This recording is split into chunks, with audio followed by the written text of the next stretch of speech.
So speaking of, liking other things as well, let me ask you this question over here. This is a big one. I mentioned it a lot on whenever I talk about Rapunzel or reaction, stuff like that. I want to know if you know anything about this, or have heard of it, or if actually you're very knowledgeable about it. Kingdom Hearts. That has escaped me, and it's so Oh, funny because no! What are you doing, it's fine. pal? No, it's fine. It's fine. It's just something that has somehow avoided me, but I know that it is a huge thing. Again, Roy Conley, who was the producer of Tangled, the film, is a huge Kingdom Hearts fan, and he plays it nonstop. And I know tons of people who played it. And I haven't gotten into it, but it's just one of those things. It's like when someone asks you if you're watching a TV show and you're not watching it, they're like, "How are you not watching that show?" And I just haven't gotten to it yet. I haven't discovered it. I know it's huge. I know people love it. I have huge respect for what they're doing in the game, and the mythology of it is right up my alley. I'm not judging by any standpoint. I know that it's amazing. I just haven't gotten as deep into it as a lot of other people have. I will. Let me tell you something. I know you'll like it. Understanding it's going to be a little tricky, though. like I got like 2 pages of notes over here. If I was to explain the story of Kingdom Hearts, I would need more than these 80 pages on this notebook. It gets that's pretty great. crazy. No, but that's the kind of stuff that I love. That's what I love taking these really large, risky ideas and executing on them. I feel like Kingdom Hearts is something that I would really identify with and really sink my like narrative teeth into. I just haven't yet, so it's okay. It's all right. It's a thing. I'm telling you right now, like the plot, the show, and everything that we got. I want to see that in the next Kingdom Hearts game, to be honest, because I don't know if you already know. Like I'm sure you know. Like Tangled is a world in Kingdom Hearts 3. Yeah, of course. Which is funny enough, it's the best world. A majority of the fan base would agree that it's the best world represented in the game. Now, Kingdom Hearts, sometimes we go back to the worlds, we visit them again, but with Tangled it's a little bit interesting. Like I don't know if they can do that. Maybe they could always create their own story, but if they were to go back to Tangled, I would really like them to do just follow the plot what you did in that show. I think that would be really great. Really I would awesome. Love to play through with Marion and see how Cassandra plays into it. It would be so cool. And they even got the original voice actors too. They got Mandy Moore, they got Zachary Levi on Kingdom Hearts. Well, let me ask you something real quick. Do you have a video game console? The only ones I have Oculus, and I have the Switch. Those are my two. See, this platforms. is what Nintendo's doing. They don't have the Kingdom Hearts games on the Switch, which is so annoying. It'd be They got to put that on the Oculus. Wouldn't that be fun on the Oculus? Like to live in that whole world. I love that. You know what they actually do have? They do have for the PlayStation. They do have Kingdom Hearts VR. So they do actually have that little 3D thing, but it's just on the VR, unfortunately. Which is really funny. Speaking of Kingdom Hearts, I kind of risked my life today going out. Wasn't really a great idea, but I had to pick up Kingdom Hearts all in one package. Oh wow! This is every single game for only $50, and it's for the PS4. And you risked your life for that? That is. I'm a diehard Kingdom Hearts fan. Let me tell you, literally diehard. Literally, I have on my desk over here. I have a Rapunzel. Oh yeah, a little statue from the Wreck-It Ralph movie. And I have a Sora Nendroid. So I have these two guys chilling next to each other on my desk. Friend. Yeah. Who do I have here? Who do I have that I have some black rocks. I should put these up. Oh, what? That's awesome. Black rocks here, just hanging out here. That's cool. There we go. There they are. Yeah. The black rocks are creeping up here. Oh, come on, guys, don't embarrass me. Nice. You signed the black rocks and everything. You know what I've been noticing for a while, actually? Is that a Pascal plushie on your... Oh, on my thing? Yeah. Hold on, let me grab him.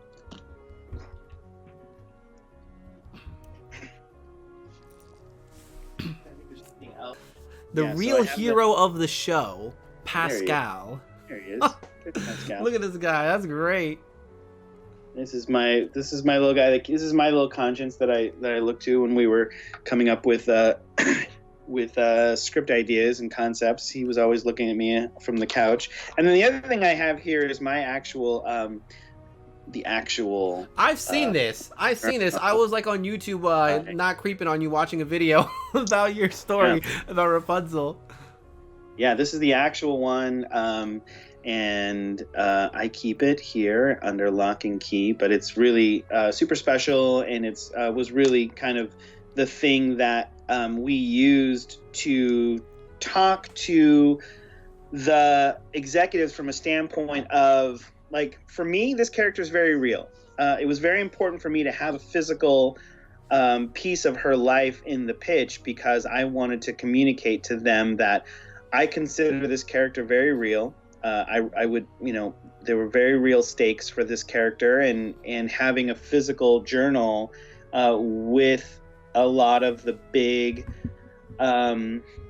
story points in the journal was very important to me, because it was important to consider the fact that she had very real emotions and a very real journey that I wanted our audience to identify with and go on the journey for.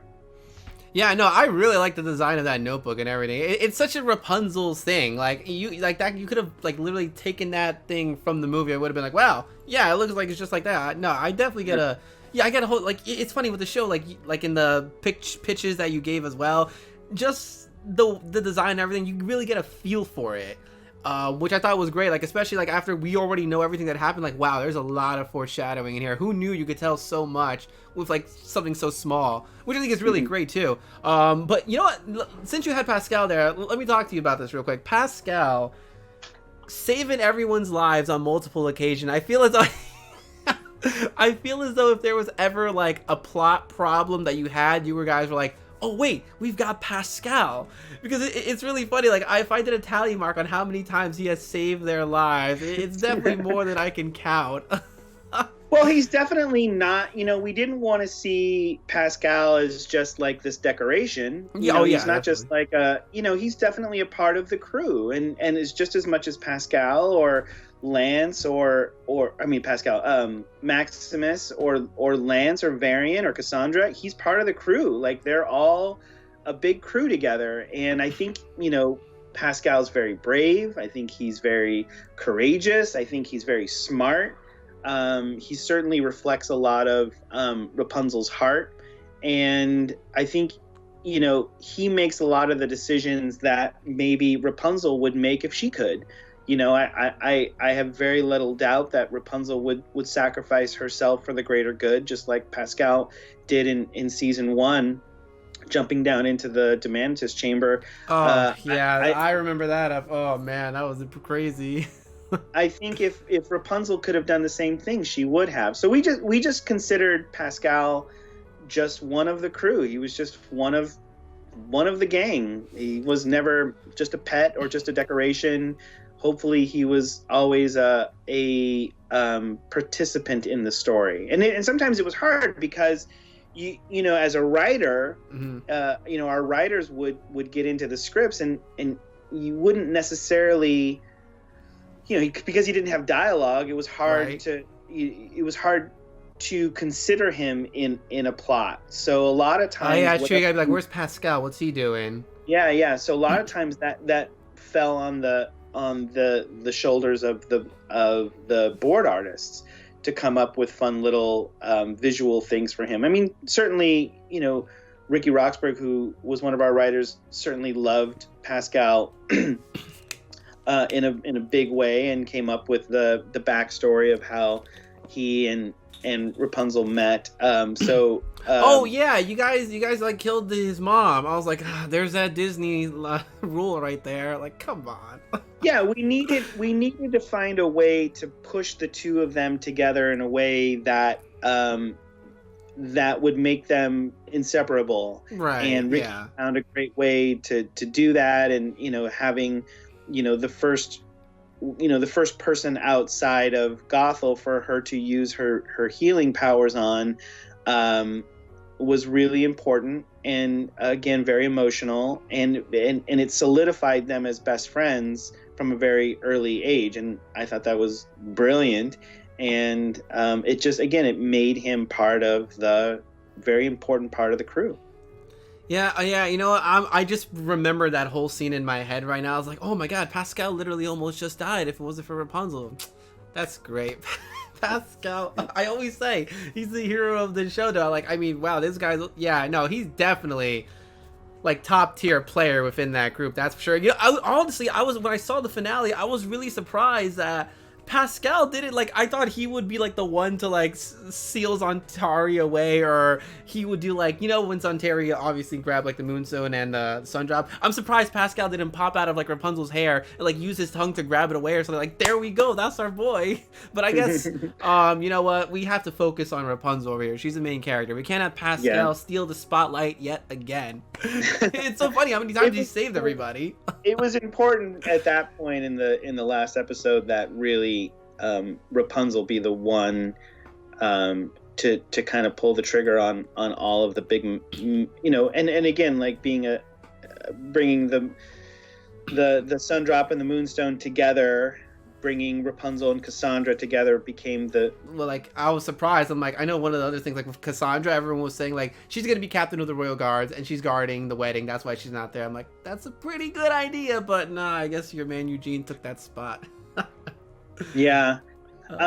You know, that idea just stemmed from the concept that, you know, you have to think of yourself as bigger than your expectations. And I think even Cassandra putting these expectations on herself, plus en vous, right? There's more in you than you can even see in yourself. And I think that her going out and becoming her own woman and making her own life decisions is a greater version of being the captain of the guards, because it just meant that she would have to push herself beyond what her own expectations are. And I stand behind that. I think that's still a really great sentiment, and I think it really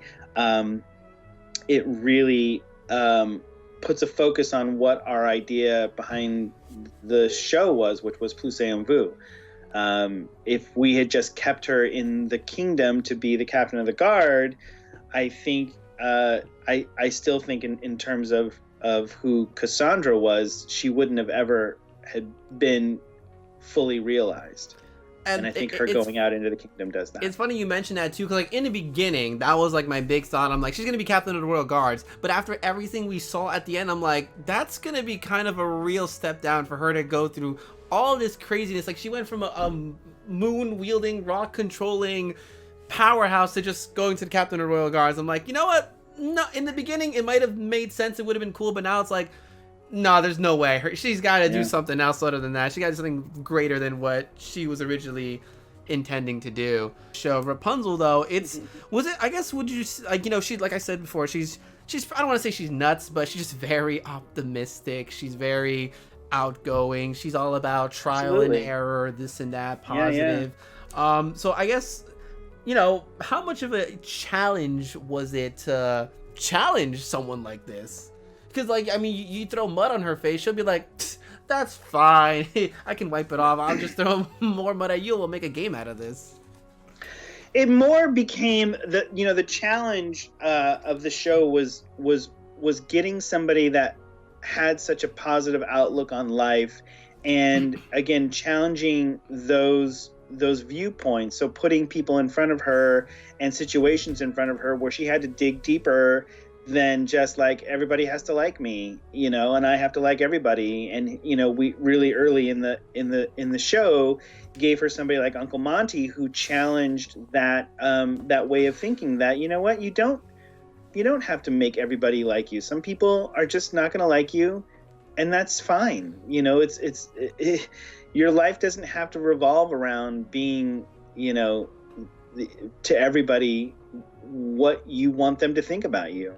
And it's a big thing for people to grapple with, and we wanted Rapunzel to have a lot of growth in those areas. And I think, you know, the entire approach of the mythology, and the pitch was to put her in circumstances where she would have to grow and see things differently than she might otherwise. Yeah, no, especially with that Monty episode, I was like, all right, because I'm like, that was the very beginning. Rapunzel was like so new to everything. She's still to this day going out in the snow without any shoes. You guys are just like, don't worry about that plot point right there. She's fine. She's got it. She doesn't need any shoes. She's fine. My opinion about the snow. Well, she did have snowshoes in the mid season of season 1 when the storm hit, but typically my opinion of her and shoes was that, taking from the feature, that the idea that she had been separated from the earth for 18 years, and that she didn't want to be, she never wanted to be disconnected from dirt or anything ever again. She always wanted to be connected to the world. That's pretty good. That's pretty, like, as soon as you started talking, I understood. I mean, that now, like, now I'm looking back at that scene when she first, like, touches, like, she puts her foot on the ground, and she's like, oh, my, you gotta feel everything. That's great. That means that's life-changing for her, and that's why... A few blisters and splinters, it's fine. Oh, she was fine. She worked up a good callus. She's fine. Why did every single episode that involved Angry and Red, why were they the best ones? They were the best ones, I'm telling you. Those two, like, they're like my favorite characters, especially when it comes to Red. I don't know what it is, but I like grew such an attachment to them. And Angry and Red, where did they come from? We really wanted to have a younger set of characters that the kids watching the show could identify with, and here was Angry and Red and Kira and Catalina, who came in and gave the show a perspective from a fun, young, adventurous standpoint, and they were always so fun to play with, and their voices were so great, and they just challenged these older characters from a youthful standpoint. So they just seemed like a perfect opportunity to add some youth to the show, to the narrative. It was all the little lessons that we got with those characters. I enjoyed thoroughly. I'm glad. At the end when I found out that Lance adopted them, I lost my mind. Like, that's the greatest thing ever. I could not believe that happened. That was such a twist. Yeah. So now we just got to get Adira in on this. Lance and Adira. I was like, wait a minute, what's going on over there? in my mind, Adira and Lance, they're living happily ever after with Catalina, and that's my little thing. Your own fan fiction for sure. Absolutely, I would get behind that for sure. Uncle Monty, I could never do better than Richard Kind. I don't know if you know who that is, but he's he played Bong Bong in the Pixar film Inside Out. But he's an amazing character. Wait, the elephant? Yeah, that's Uncle Monty. What? Yeah. No way. Oh yeah. My. Yeah, look him up. Wow, I'm like those two. So... Yeah. He is another amazing Broadway legend, and has been on Broadway for many years. He's been in many television shows.